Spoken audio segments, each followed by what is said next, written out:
नेहा है। उम्र 29 की हो गई, पर लोग कहते हैं कि अभी भी 24 से 25 लगती हूँ। काले घने बाल कमर तक, आंखें बड़ी बड़ी, होंठ गुलाबी से, और फिगर, अरे छोड़ो, खुद ही समझ जाओ। जब मैं वाइट कोट पहनकर क्लिनिक में घुसती हूँ तो मरीजों की आंखें मेरे चेहरे से नीचे खिसक जाती हैं। मैं डॉक्टर हूँ, गांव के पास वाले छोटे से टाउन में। मेरी आवाज़ थोड़ी भारी है। बोलते वक्त हल्का सा हंसती हूँ तो लोग कहते हैं, दीदी तुम्हारी हंसी में कुछ और ही मिठास है। बस यही मिठास मेरी कहानी का पहला चम्मच है। चखोगे तो मीठा लगेगा, निगलोगे तो गले में अटकेगा। आज सुबह की बात है। मैं क्लिनिक खोलकर अंदर बैठी थी। बाहर धूप चुभ रही थी, पर अंदर पंखा धीरे धीरे घूम रहा था। तभी दरवाज़ा खुला और वो आया। नाम था अर्जुन। उम्र 32 के करीब, कंधे चौड़े, मुंह पर हल्की दाढ़ी और आंखें ऐसी जो देखते ही लगता है कुछ छुपा रखा है।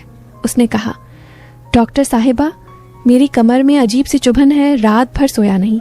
मैंने मुस्कुराकर कहा, बैठो अर्जुन, पहले तो कपड़े ऊपर करो, देखूं कहाँ दिक्कत है। मैंने दस्ताने पहने, उसकी कमीज ऊपर की। उसकी पीठ पर पसीना चमक रहा था।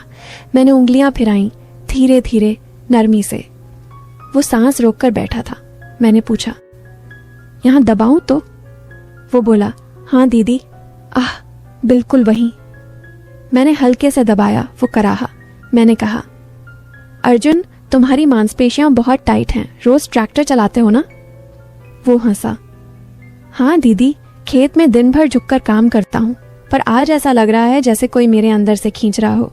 मैंने सोचा, अंदर से खींचना तो मेरा भी काम है, दर्द को बाहर निकालना। फिर मैंने कहा, लेट जाओ बेड पर, मैं थोड़ा तेल लगाकर मालिश कर दूंगी, दर्द तुरंत भागेगा। वो बिना कुछ बोले लेट गया। मैंने तेल की शीशी खोली। गर्म तेल की खुशबू कमरे में फैल गई। मैंने उसकी कमर पर तेल डाला, धीरे धीरे, जैसे कोई रेशमी धागा खींच रही हूँ। मेरी उंगलियां फिसल रही थीं। वो आंखें बंद किए लेटा था। मैंने पूछा, अर्जुन शादी हुई कि नहीं? वो बोला, नहीं दीदी, माँ ढूंढ रही है। मैंने हंसकर कहा, अच्छा, तो अभी तक कोई तुम्हें पकड़ नहीं पाया? वो शर्माया।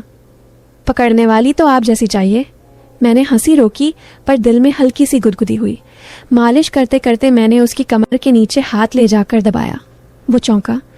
दीदी वो थोड़ा नीचे। मैंने कहा, अरे दर्द तो यहीं तक फैला है, डरो मत। मेरी उंगलियां उसकी जांघ के किनारे तक पहुंच गईं। वो सांस तेज चलने लगा। मैंने सोचा, ये तो अभी से पसीना छूटने लगा। मैंने तेल और डाला। अब मेरी हथेली उसकी त्वचा पर फिसल रही थी, गोल गोल, ऊपर नीचे। वो बोला, दीदी आपका हाथ जादू करता है। मैंने कहा, जादू तो अभी बाकी है अर्जुन। फिर मैंने उससे कहा, अब पलटो। वो हिचका। मैंने फिर कहा, पलटो ना, पीठ के साथ पेट भी देखना पड़ेगा। वो धीरे से पलटा। उसकी आंखें मेरी आंखों में थीं। मैंने तेल उसके पेट पर डाला। मेरी उंगलियां नाभि के चारों तरफ घूमने लगीं। वो बोला, दीदी ये तो बहुत गुदगुदा रहा है। मैंने हंसकर कहा, गुदगुदी नहीं, दर्द को भगाना है। मेरे हाथ नीचे सरक रहे थे, बिल्कुल किनारे पर। वो सांस रोककर देख रहा था। मैंने कहा, अर्जुन तुम्हारी नसें बहुत उलझी हुई हैं, इन्हें सुलझाना पड़ेगा। वो बोला, सुलझाओ दीदी, पूरा सुलझा दो। अब कमरे में सिर्फ पंखे की आवाज़ और हमारी सांसें थीं। मैंने उसकी पैंट की बेल्ट पर उंगली रखी, बस छुआ। वो चौंका। मैंने कहा, अरे बेल्ट ढीली करो, नाड़ा दब रहा होगा। वो खुद ही ढीला करने लगा। मैंने तेल और डाला। मेरी उंगलियां अब उसकी जांघों के अंदरूनी हिस्से पर थीं। वो कराह रहा था, धीरे धीरे। मैंने पूछा, अर्जुन अब बताओ दर्द कहाँ है? वो बोला, दीदी अब दर्द कहीं और हो गया है। मैंने हंसकर कहा, कहीं और? दिखाओ जरा। वो शर्माया। मैंने कहा, डरो मत, मैं डॉक्टर हूँ, सब देखती हूँ। उसने धीरे से अपनी पैंट थोड़ा नीचे किया। मैंने देखा उसकी अंडरवियर पर तेल का धब्बा। मैंने हंसकर कहा, अरे तेल यहाँ तक पहुँच गया? वो बोला, दीदी आपका हाथ। मैंने कहा, हाथ तो अभी रुका नहीं है। मैंने उंगलियां फिराईं, बिल्कुल किनारे पर अंदर नहीं गईं। वो सांस तेज चलाने लगा। मैंने कहा, अर्जुन तुम्हारी नसें बहुत गर्म हैं, इन्हें ठंडा करना पड़ेगा। फिर मैंने फ्रिज से आइस पैक निकाला। ठंडा पैक उसकी जांघ पर रखा। वो सिहर गया। मैंने कहा। अब गर्मी ठंडक दोनों लगाऊंगी। मैंने एक हाथ से आइस पैक दबाया, दूसरे हाथ से गर्म तेल। वो बीच में फंसा था, गर्मी और ठंडक के बीच। वो बोला, दीदी ये क्या कर रही हो? मैंने कहा, इलाज, बस इलाज। पर मेरी आंखें शरारत कर रही थीं। अब मैंने उससे कहा, अर्जुन एक एक्सरसाइज करनी होगी, उठो। वो उठा। मैंने कहा, मेरे सामने खड़े हो जाओ, पैर फैलाओ। वो खड़ा हुआ। मैं उसके सामने घुटनों पर बैठ गई, मेरी आंखें उसके पेट के बिल्कुल सामने। मैंने कहा, अब मैं तुम्हारी कमर पकड़ूंगी, तुम झुकना। मैंने उसकी कमर पकड़ी दोनों हाथों से। मेरी उंगलियां उसकी त्वचा में धंस गईं। वो झुका। उसका चेहरा मेरे चेहरे के पास आया। मैंने उसकी सांस अपनी गाल पर महसूस की। मैंने कहा, अब सीधे हो जाओ। वो सीधा हुआ। फिर मैंने कहा, अब मेरी कमर पकड़ो। वो हिचका। मैंने कहा, पकड़ो ना, मैं भी तो झुकूंगी। उसने मेरी कमर पकड़ी। उसके हाथ गर्म थे। मैं झुकी। मेरा कोट ऊपर उठ गया। मेरी कमीज का किनारा दिखने लगा। वो देखता रहा। मैंने कहा, अर्जुन तुम्हारा हाथ कांप क्यों रहा है? वो बोला, दीदी आप बहुत सुंदर हो। मैंने हंसकर कहा, सुंदरता तो इलाज में मदद करती है। फिर मैंने उससे कहा, अब मेरे कंधे पर हाथ रखो, मैं तुम्हें स्ट्रेच करवाऊंगी।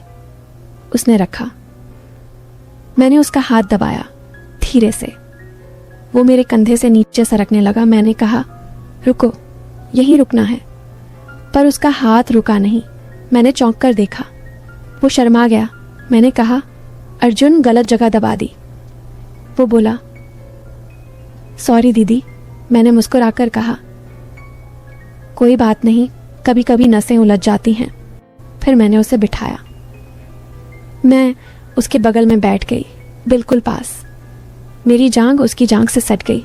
मैंने दवाइयां लिखी, पर लिखते वक्त मेरा हाथ उसके हाथ से टकराता रहा। मैंने कहा, अर्जुन ये दवाई रात को लगानी है, कोई लगाएगा? वो बोला, अकेला हूं दीदी।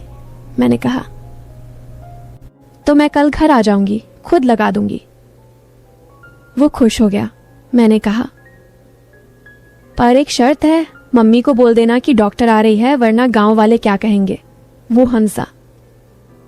कह दूंगा। टाइम को मैं उसके घर गई। उसकी माँ ने दरवाजा खोला। बोली, बेटी तू तो फरिश्ता है। मैं अंदर गई। अर्जुन कमरे में था। माँ चाय बनाने चली गई। मैंने दरवाजा बंद किया। अर्जुन बिस्तर पर लेटा था। मैंने कहा, कपड़े उतारो। वो उतारने लगा। मैंने तेल गर्म किया। अब की बार मैंने अपना कोट उतार दिया, सिर्फ टॉप एंड स्कर्ट। मैं उसके ऊपर झुकी। मेरे बाल उसके चेहरे पर गिर रहे थे। मैंने तेल डाला। मेरी उंगलियां फिर से नाचने लगी। वो बोला, दीदी आज दर्द कम है। मैंने कहा, फिर भी ये पूरा कोर्स करना है। मैंने उसके सीने पर तेल डाला। मेरी उंगलियां उसकी छाती के बालों में उलझ गईं। वो सांस तेज चलाने लगा। मैंने कहा, अर्जुन तुम्हारी धड़कन बहुत तेज है।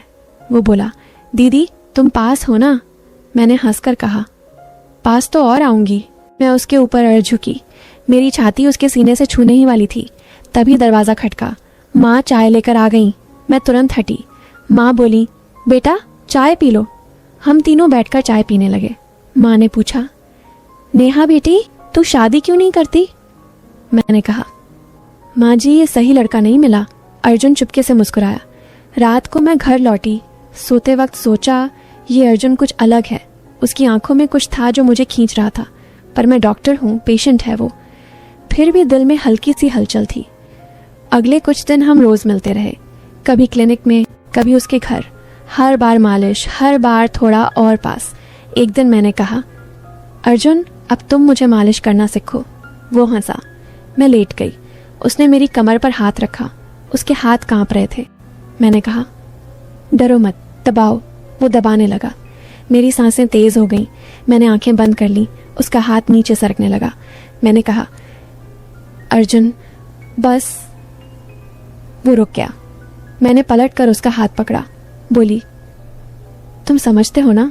वो बोला, समझता हूँ दीदी, पर दिल नहीं मानता। फिर एक दिन बारिश नहीं आई, बिजली नहीं गई, पर कुछ और हुआ। मैं क्लिनिक में अकेली थी। अर्जुन आया, बोला, दीदी आज दर्द फिर शुरू हो गया। मैंने कहा, आज कुछ नया ट्राई करेंगे। मैंने एक मशीन निकाली, इलेक्ट्रिक स्टिमुलेटर, छोटे छोटे पैड्स। मैंने उसके सीने पर लगाए। करंट की हल्की सी झंझनाहट, वो सिहर गया। मैंने कहा, अब तुम मेरे पर लगाओ। मैंने अपना टॉप ऊपर किया, उसने पैड्स मेरी कमर पर लगाए। मैंने मशीन ऑन की, हल्का सा झटका, मैं चीखी, आह अर्जुन। वो डर गया। मैं हंस पड़ी, मजाक कर रही हूँ, अच्छा लग रहा है। फिर हम दोनों हंसने लगे। मैंने मशीन बंद की। हम आमने सामने थे, मेरी आंखें उसकी आंखों में। मैंने धीरे से कहा, अर्जुन तुम मेरे लिए क्या हो? वो बोला, दीदी तुम मेरी सब कुछ। मैंने उसका हाथ पकड़ा। हम करीब आए, हमारे होंठ बस 1 इंच दूर। तभी मेरी जेब में फ़ोन बजा। हॉस्पिटल से इमरजेंसी कॉल। मैं हटी, बोली, चलो बाद में। उसके बाद हम दोनों समझ गए हमारे बीच कुछ है, पर अभी वक्त नहीं। मैंने उसे दवाइयाँ दी, वो ठीक हो गया। पर अब वो मेरा दोस्त बन गया। कभी कभी आता, चाय पीता, बातें करता। गांव वालों को लगता डॉक्टर साहिबा का खास मरीज है। एक दिन उसने कहा, दीदी मैं शादी करना चाहता हूँ। मैंने पूछा, किससे? वो शर्माया। तुम जानती हो? मैंने हंसकर कहा, तो माँ से बोलो। उसने माँ से बोला। माँ मेरे घर आई, मेरी माँ से बात की, फिर सगाई हुई, शादी की तारीख पक्की हुई। शादी वाले दिन मैं दुल्हन बनी, वो दूल्हा। मंडप में जब मैं उसके पास बैठी, उसने कान में कहा, दीदी आज दर्द बिल्कुल नहीं है रही है। मैंने हंसकर कहा, अब तो जिंदगी भर मालिश करूंगी। सब भूल जाओ, शादी, फेरे, जोड़ा, हंसी, सब डस्टबिन। अब सिर्फ 30 सेकंड का ट्विस्ट, तुम्हारी सांस रोक लो। मंडप। मैंने अर्जुन के कान में फुसफुसाया, आज दर्द नहीं है ना? वो मुस्कुराया। फिर उसने मेरे कान में कहा, दीदी दर्द तो तुम हो। मैं हंस पड़ी। तभी उसने मेरे हाथ में कुछ ठूंसा, एक पेन ड्राइव। बोला, घर जाकर देखना, शादी खत्म, रात, हनीमून सूट। मैंने लैपटॉप खोला, पेन ड्राइव अंदर, एक folder, Neha real MP4 play किया। स्क्रीन पर मैं, हाँ मैं ही, पर 6 महीने पहले की, क्लिनिक के बेसमेंट में, मेज पर लेटी, मुंह पर मास्क, और सामने खड़ा अर्जुन, पर अर्जुन नहीं, उसके हाथ में सिरिंज। वीडियो में आवाज आई मेरी ही। ऑपरेशन शुरू। Subject Neha Sharma. Procedure memory transfer. Donor Arjun. Receiver clone body. उद्देश्य नेहा को मारकर उसकी जगह लेना। मैं चीखी, क्योंकि वीडियो में मैं पुरानी नेहा मर गई और नई नेहा। मैं उठी, अर्जुन की आंखें मेरी आंखों में। वीडियो खत्म। आखिरी लाइन, अब तुम नेहा हो, मैं अर्जुन हूं, पर असली अर्जुन तुम्हारे अंदर है। हर रात जब तुम सोती हो, वो जगता है और कहता है, दीदी अब मेरी बारी। मैंने अपना पेट छुआ, अंदर कुछ हिला। मिरर में देखा, मेरी आंखें अर्जुन की। दरवाज़ा खुला, अर्जुन अंदर आया। बोला, सो गई थी दीदी? मैंने मुस्कुराकर कहा, नहीं, अब जाग गई। और मैंने उसका गला दबाया, कहते हुए, अब तू सो जा हमेशा के लिए। लाइट बंद। अब बताओ, कौन नेहा थी, कौन अर्जुन और कौन जीता? मैं हंस रही हूँ, क्योंकि अब मैं दोनों हूँ और तुम